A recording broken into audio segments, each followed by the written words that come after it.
Seja bem-vindo, eu sou Mário Sobral e o Jornal Segurito já está no ar. E hoje vamos falar sobre a influência das características individuais na gestão da saúde e segurança do trabalho. Não entendeu nada? Já vai entender.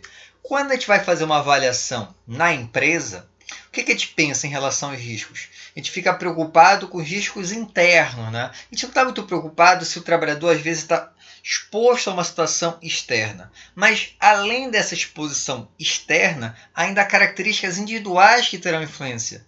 E isso vai ter consequência para o nosso trabalho. Então, por exemplo, idade. Vai fazer diferença em determinado posto de trabalho eu ter uma pessoa mais idosa ou mais jovem? Com certeza, né? Só que não é só a idade. A capacidade física, por exemplo, nessa foto, a pessoa mais jovem aparentemente é bem mais sedentária. E não é só a idade que teria influência. Gênero, homem ou mulher. Alguns homens têm maior tendência a ter determinadas doenças, maior fraqueza em determinada situação, a mulher em outras. Então, isso também vai influenciar, e é uma característica individual. Experiência, e dentro de experiência eu vou colocar também conhecimentos. Então, não só o conhecimento prático, mas o conhecimento teórico, isso também vai influenciar diretamente na capacidade desse trabalhador estar mais exposto ao risco ou menos exposto a determinado risco. Vícios como tabagismo e alcoolismo. E aqui, por exemplo, eu tenho um determinado trabalhador que está exposto a um agente químico que causa problema para os seus pulmões. Só que ele fuma. E aí o que acontece? Um agente acaba potencializando o outro. E mesmo que na empresa esteja 100%, eu tenho fora o tabagismo, por exemplo. Não só tabagismo, alcoolismo, outros vícios também.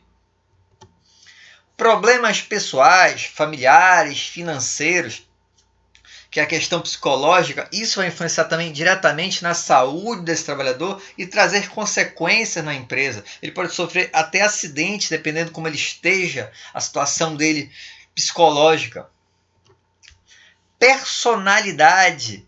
Ter uma pessoa que é mais estressada, mais ansiosa, então isso tudo vai influenciar também na sua capacidade de receber um problema ou não, ficar mais estressado em determinado posto do que outra pessoa.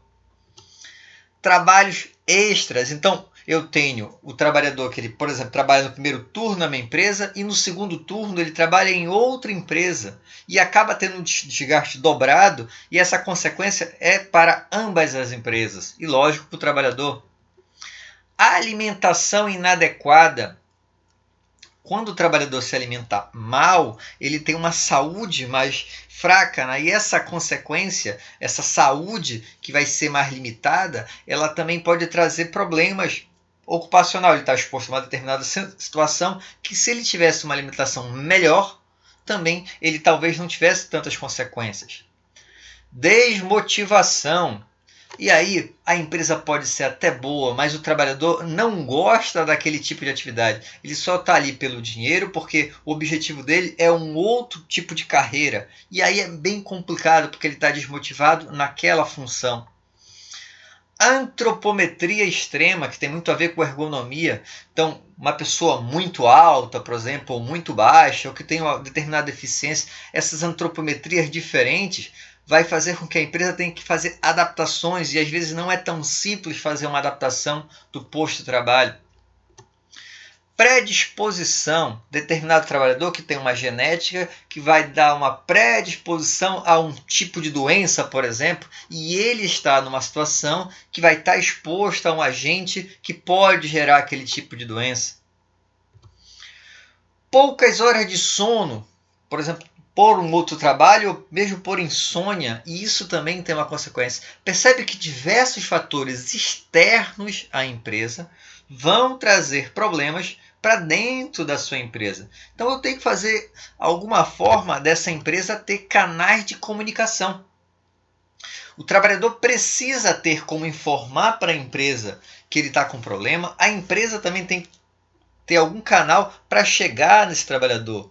E também fazer campanhas, por exemplo. Alguém já falou sobre alimentação inadequada, sobre drogas na empresa, ou quando alguém de antropometria extrema entra na empresa, é contratado, já é acionado o setor de segurança do trabalho para verificar a questão ergonômica, para verificar se o posto de trabalho será compatível. Então, tudo isso tem que ser avaliado. E, como você já sabe, todo vídeo tem a indicação de um livro. E o livro de hoje, Manual de Saúde e Segurança do Trabalho, coordenador Sebastião Ivone Vieira, editora LTR. Então é um livro com vários autores e o Sebastião Ivone Vieira, ele coordenou vários assuntos. E um trechinho aqui bem interessante na página 399, Trabalho e Qualidade de Vida. O corpo humano precisa estar em total equilíbrio, gozando de saúde física, mental, psíquica e emocional.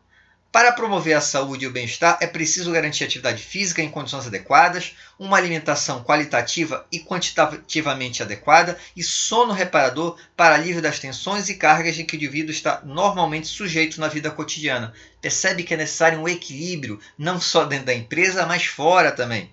Havendo excesso ou carência em alguns destes, o sistema físico e ou psicoemocional do indivíduo se desequilibra, o que compromete o bem-estar. Mas o bem-estar do indivíduo é de fundamental importância para a sua vida particular e para a sua capacidade para realizar o trabalho. Então percebe que tem muito a ver do que nós acabamos de comentar aqui. E se você quer receber esses slides, você já sabe, é só mandar um e-mail para sobralj@hotmail.com. Aproveita, curte e compartilha aí e eu lhe vejo na próxima semana. Até lá!